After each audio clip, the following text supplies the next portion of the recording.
Selamat siang, Bu. Siang. Terima kasih atas waktunya. Mohon maaf saya mengganggu sebentar. Saya ingin mewawancarai Ibu mengenai permasalahan-permasalahan yang ada di kelas. Jadi kita ini sebagai guru tentunya banyak sekali persoalan yang ada di kelas kita. Di sini saya mendapat tugas dari perkuliahan. Ibu sebagai teman sejawat saya, sebagai guru, saya akan mewawancarai Ibu untuk mendapatkan referensi atau motivasi tentang permasalahan yang saya akan identifikasi. Pertanyaan yang pertama ini mengenai minat siswa terhadap mata pelajaran matematika. Menurut Ibu, apa yang menyebabkan minat siswa terhadap mata pelajaran matematika ini masih rendah? Ya, minat belajar matematika pada siswa rendah biasanya dari faktor siswa itu sendiri kurang berminat untuk mata pelajarannya. Yang kedua, kurangnya guru dalam menyiapkan media atau materi dalam pembelajaran yang tepat. Upayanya supaya minat belajar siswa itu tidak rendah dalam matematika, guru harus menyediakan media dan metode yang tepat. Baik, terima kasih Ibu. Itu motivasi pertanyaan yang pertama. Yang kedua ini adalah masalah tentang motivasi belajar peserta didik. Di kelas kita ini ya tentu ada permasalahan tentang motivasi belajar peserta didik rendah. Menurut Ibu, apa yang menyebabkan motivasi belajar peserta didik di kelas kita itu rendah? Ya, motivasi belajar peserta didik di kelas rendah itu dari faktor kurangnya konsentrasi siswa dalam belajar. Biasanya mereka cenderung bermain, tidak memperhatikan guru ketika menjelaskan, dan ketika tidak mengerti, dia tidak berusaha untuk bertanya atau malu untuk bertanya.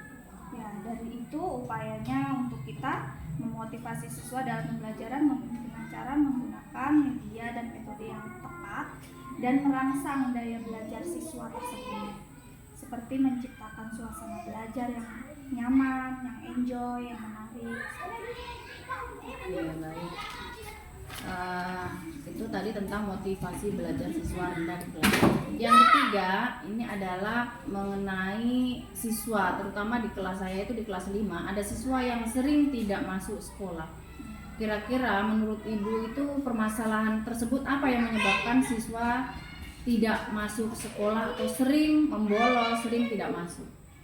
Ya, biasa penyebabnya siswa sering tidak masuk sekolah itu dipengaruhi dari lingkungan sekitarnya. Bisa jadi di lingkungan sekitarnya memang tidak memperhatikan faktor pendidikan. Terus kemudian dari lingkungan keluarga itu sendiri tidak mendukung kenapa anak ini tidak sekolah atau apa, tidak didukung dari keluarga. Dan biasanya terjadinya pembulian di dalam kelas, sehingga siswa ini untuk takut ke kelas, untuk takut belajar seperti itu. Baik, terima kasih motivasinya tentang siswa yang malas pergi sekolah atau bolos. Yang keempat ini ada masalah tentang komunikasi antara guru dengan orang tua masih kurang. Ya, tentunya kita ini terkadang sulit untuk kita berkomunikasi dengan orang tua. Jadi apa sih sebenarnya yang menyebabkan kita ini susah untuk komunikasi antara guru dengan orang tua? Ya, biasanya itu memang terkendala dari komunikasi guru dengan orang tua itu susah. Itu dari orang tua itu sendiri. Misalnya sibuk bekerja, jadi dia kurang memperhatikan perkembangan anak di dalam kelas seperti apa.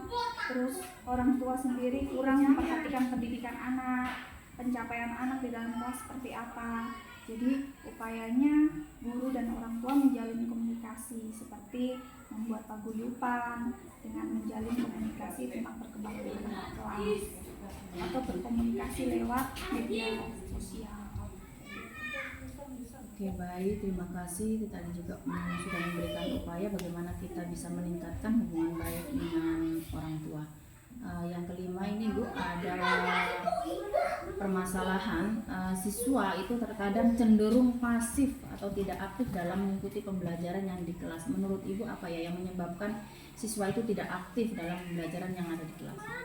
Ya, siswa cenderung pasif dalam belajar itu biasa dari kurang daya minatnya anak untuk belajar, terpengaruh dari lingkungan ingin bermain terus siswa cenderung diam, malas tahu, atau tidak mengerti dalam pembelajaran tapi malu untuk bertanya seperti itu. Terus upayanya ya guru mengupayakan menggunakan metode yang sesuai dan agar siswa ini tumbuh minat belajarnya, menciptakan kelas yang menyenangkan gitu. Oke, baik.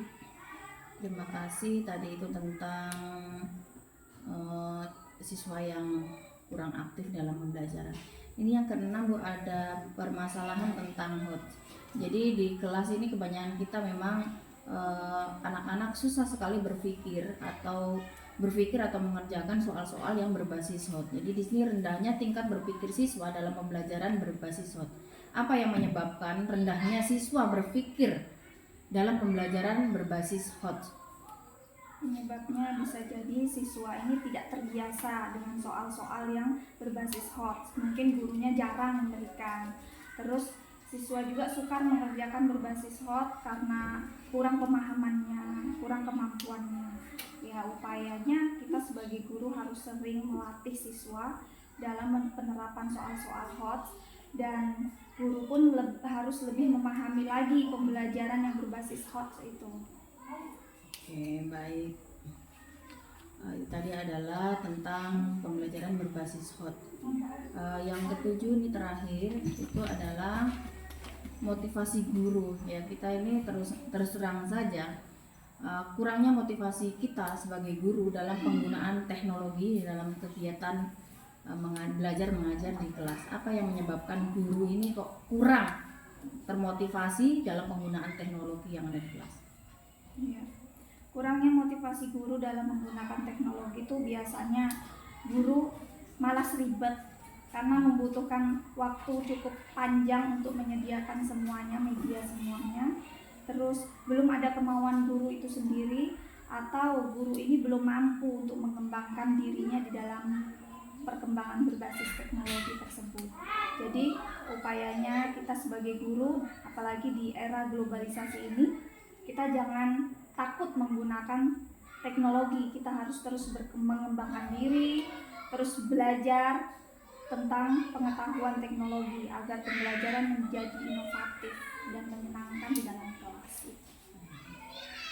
Terima kasih Bu atas jawaban dan motivasi, kemudian upaya kita sebagai guru agar meningkatkan pembelajaran yang ada di kelas ini bisa lebih berkembang lagi, lebih meningkat lagi agar peserta didik termotivasi dalam pembelajaran. Terima kasih referensi dari Ibu sebagai teman sejawat saya.